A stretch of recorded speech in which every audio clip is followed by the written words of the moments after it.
In 1519, Maximilian I, the Holy Roman Emperor, died, and Europe held its breath to see who would inherit the title. It was not, after all, a hereditary position, so an emperor had to be chosen by a group of electors, and this election was particularly strange, as no German candidate stepped forward. Instead, the electors had to pick between 3 foreign kings: Henry VIII of England, Francis I of France, and Charles I, the King of Spain. This meant whoever won the election would, in a moment, unite their nation with all of Germany and Austria. So of course there was a lot riding on this, so the king spent a lot of money on bribes, and even deployed their armies to make sure that it went in their favour.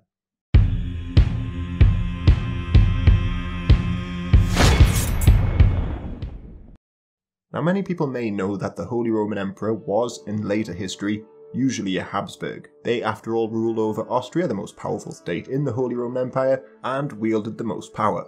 But for most of its history this wasn't the case, and literally anybody could become emperor, providing they were elected. Nowhere is this most apparent than in the election of 1257, when Alfonso of Castile and Richard of Cornwall were the candidates. Now Richard of Cornwall had become one of the richest men in Europe thanks to tin mining in the county, and the Pope even offered him the throne of Sicily. This however he refused, allegedly saying, "You might as well say, I make you the present of the moon, step up to the sky and take it down."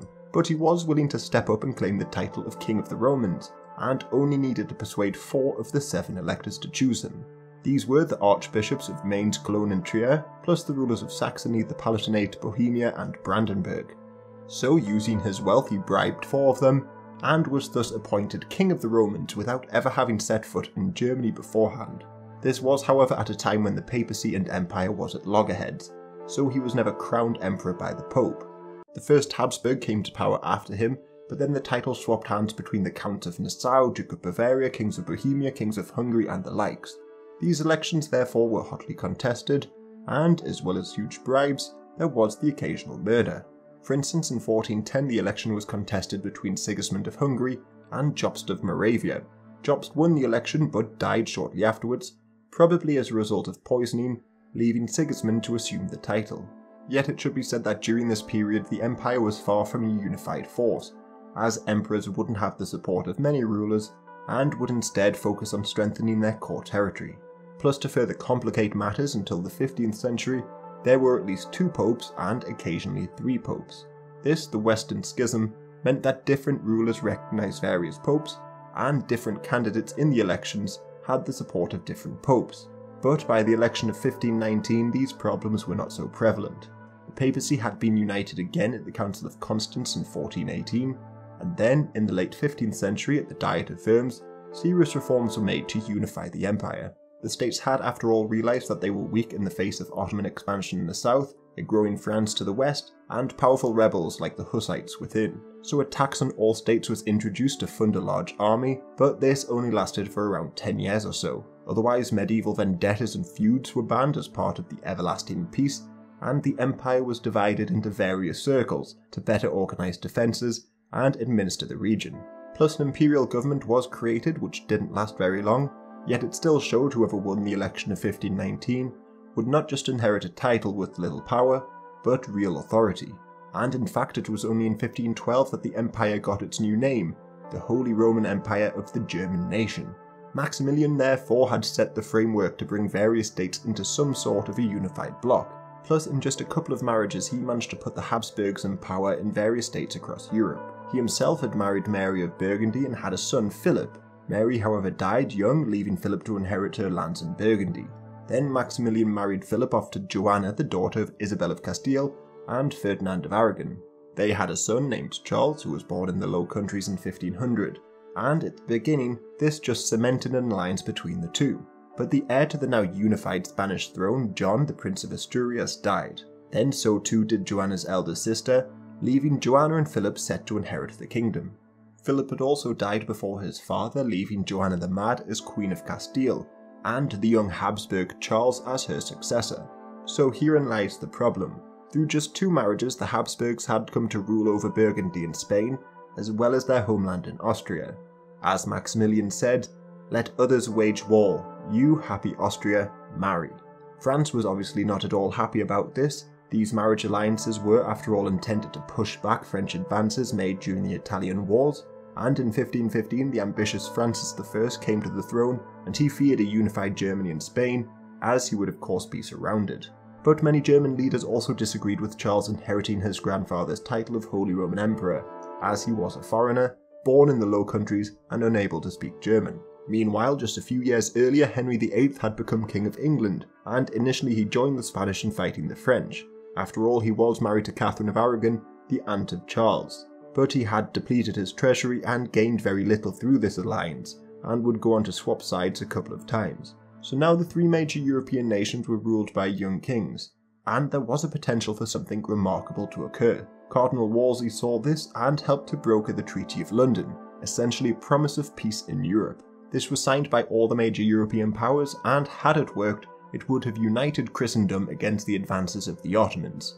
But just a year later, Maximilian died and the three kings all put themselves forward for nomination. Henry VIII really stood very little chance, and there's some debate as to why he even put his name forward. For instance, some say, as he was still allied with Charles at the time, his inclusion would help split any anti-Habsburg votes. So anybody who hated the Habsburgs would vote for either Francis or himself, therefore essentially securing the election for Charles. Yet there was more to it than that. In 1517 there was talk of Maximilian resigning to allow Henry VIII to take over the empire. Cuthbert Tunstall, the English ambassador in the empire, caught wind of these rumours, but didn't think Henry should take the title. He said, "If your grace accept the said election, you must confess your realm to be under the subjugation of the empire, to the perpetual prejudice of your successor." So here he is saying that although Henry could take the crown, his successors would be under the authority of any future emperors. As for Francis, he had been preparing for this for a couple of years beforehand. He had offered royal brides to the rulers of Brandenburg, Saxony and the Palatinate. The archbishops obviously wouldn't accept marriage, but the Archbishop of Trier was in Paris and accepted a large pension in exchange for his support. The Archbishop of Mainz also welcomed payment for his vote, and Ludwig of the Palatinate was angry with the Habsburgs, having lost land to them in past wars. Joachim of Brandenburg took a lifetime pension for him and his son of around 7,000 florins, a 30,000 florin dowry for marrying a French royal, and a further gift of 67,000 florins. So he was initially within the French camp as well. But the electors weren't opposed to accepting money from both sides, and the kings would often complain about the extortionate fees required, and the fact that the election was up for auction in the first place. Charles was even unwilling to take part in the whole thing, but his grandfather warned him before his death, "If you wish to gain that crown, you must spare nothing to secure all our affairs. It seems impossible to me to win people except by ready money." Charles therefore not only matched every offer the French gave, but in many cases offered a great deal more.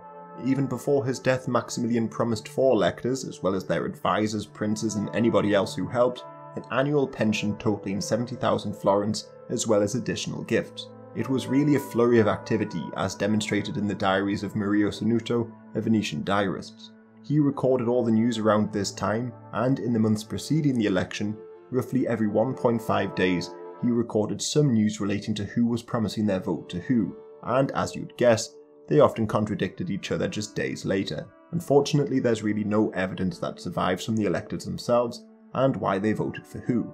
Obviously, an archbishop writing about accepting huge bribes from a rival side wouldn't look particularly good.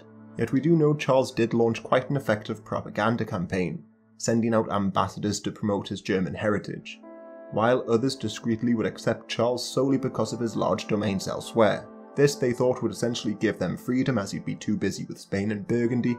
There really was a lot going on. The election itself took place in Frankfurt in late June 1519, and which elector voted for who, we really don't know. But fortunately, an English ambassador named Richard Pace was in Germany at that time, and sent back reports to Wolsey. The Duke of Nassau has begun a practice with 4 electors, who had consented at the instance of the late emperor to elect the King of Castile, to induce them to keep their promise by an offer from the said king of 50,000 gold ducats, each on his election. So he had Charles as promising 50,000 gold ducats to each of the electors should he be elected. And he went one step further.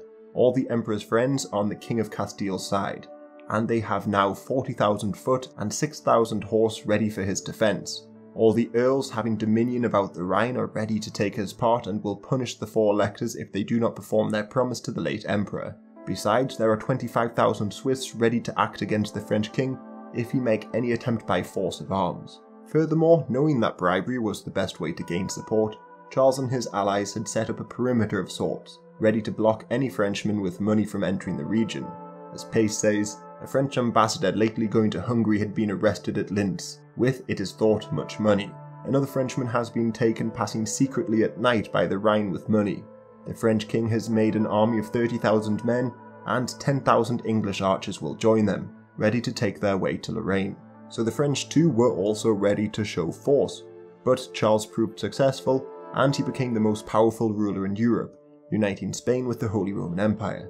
This, however, resulted in further wars between Francis and Charles, therefore undermining the peace of Europe. So if you want a little bit of alternative history to go down, had the election gone another way, obviously France would have unified with the Holy Roman Empire, or maybe England could have done as well.